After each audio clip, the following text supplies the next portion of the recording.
For more on the situation between Israel and Hezbollah, we're joined by Oded Ailam. He is the former head of the counterterrorism division in Mossad, which is Israel's intelligence agency. He's also a researcher at the Jerusalem Center for Security and Foreign Affairs. Oded, good to see you as always. Thank you for having me. I want to jump off the back of what Sebastian was reporting there and also include some of the context that Axios News reported yesterday of a conversation between President Trump and Prime Minister Netanyahu.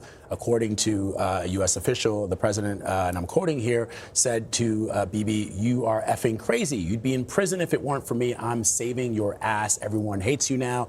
Everybody hates Israel because of this." And the president's ire was because of military actions that were happening in Lebanon. He agrees with the Israelis that Israel has a right to defend itself against offensive attacks from Hezbollah, but he was in particular angry, according to the reports, that these operations were continue leveling, for example, a building to get one Hezbollah commander. I know the president has since put out a statement saying things are going well, but what's your take on the president's comments to the prime minister when it comes to what's happening in Lebanon, which is seemingly thwarting his efforts to bring about an end to the war with Iran? First of all, although I served 24 years in the Mossad, I cannot eavesdrop on the conversation between those two gentlemen.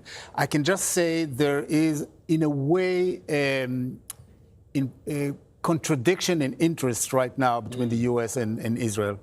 U.S. is trying its utmost to get some sort of a ceasefire with Iran, while Iran demands a total ceasefire and also a ceasefire in Lebanon, which is totally against the Israeli interest. And I would say in few words what are the Israeli interests. The Israeli interests are not to bring the Hezbollah to surrender. It's impossible.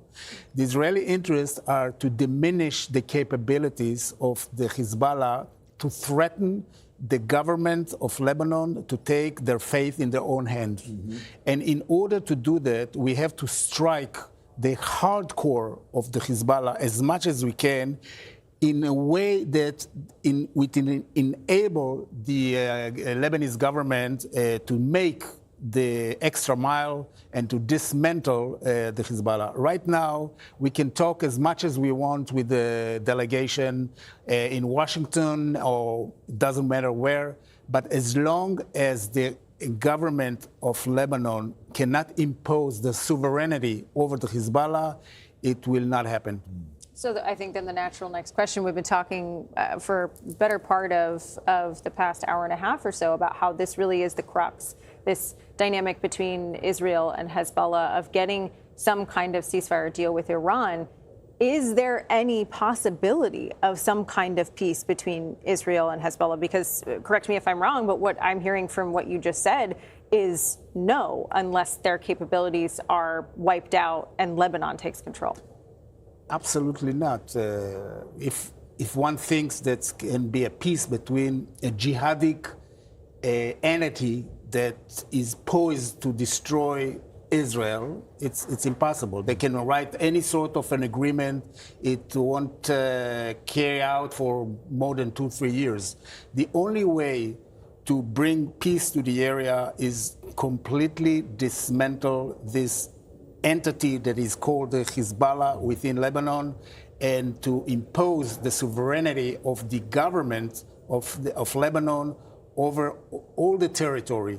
And that's not going to be by any sort of agreements with the Hezbollah. On the contrary, and let's not forget that the big brother is still Iran, and the fact that Iran imposes a ceasefire, it's not a good news.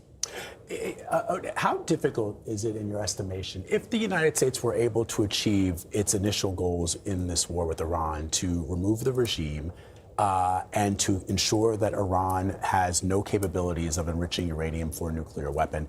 Would Hezbollah die on the vine, or would they continue to operate even if they did not have their proxies in Iran? I'm trying to understand. I know that they get most of their materiel and resources from the Iranians, which is troubling given that the United States and Israel have been fighting the Iranians. But if that regime were to go the way that the Israelis would like to see it and the Americans would like to see it, what would happen to Hezbollah? You know, we learned from the Americans phrase, follow the money. And this is exactly what we are talking about. Without Iran and without the drug dealing, the Coptagon, that they were the second largest drug dealers after Pablo Escobar, they would not be able to support their efforts. They would not be able to pay even salaries to the armed people. So it's impossible without Iran to sustain the Hezbollah. The Hezbollah will bleed to death. It will not be in a day, not in a month, but they will bleed to death. Without Iran, they are doomed. Well, then, I mean, we're seeing Israel and Hezbollah still go at it, while in theory, Iran and the U.S. are trying to work out some kind of peace deal, but follow the money. Is this, in your estimation, Iran just trying to continue to destabilize the region, even when there is a negotiation going on? Absolutely. They managed to submit $1 billion in a year and a half to the Hezbollah, which actually is the lifeboat of the Hezbollah. Without that, they wouldn't be able to do what they are doing right now. So absolutely, Iran is trying to maintain its proxies, maintain its power in the region.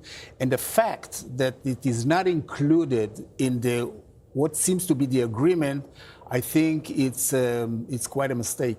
And sorry, just one follow-up. Then one of the things that I know Iran is looking to do is to unfreeze the funds. Is that a non-starter in your mind? Yeah, the United States is offering that, according to some reports, as part of the ceasefire negotiations, which would seem to go completely against your interest, the Israeli interest. I think it will be a grave mistake if the United States will lift the sanctions and unfreeze the $100 billion that are stacked in banks around the region. I think this is the lifeline. This is what actually keeps this regime alive and kicking. Without that and without being able to export oil, I can predict that in 2 months this regime will start to collapse. And I think if we are lifting right now this blockade and the sanctions, we actually are supporting the regime. Really quickly, I know we have to run, but I wonder, the president has asked other countries in the region to sign the Abraham Accords. There's been some pause because of what we're talking about now.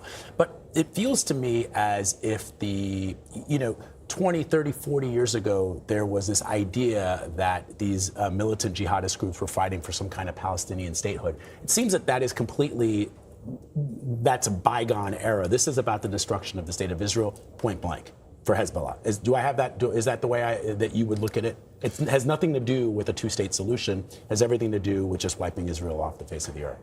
Absolutely. We have to think also in terms of historic terms. You know, in 1979, there was the biggest Shiite startup ever in 1500 years, which is the Islamic Revolution.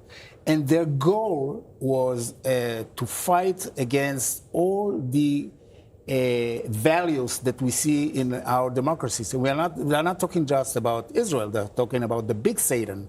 And Khomeini declared that... That's us. That's the United States. Right. The big Satan, it's you guys. Yeah.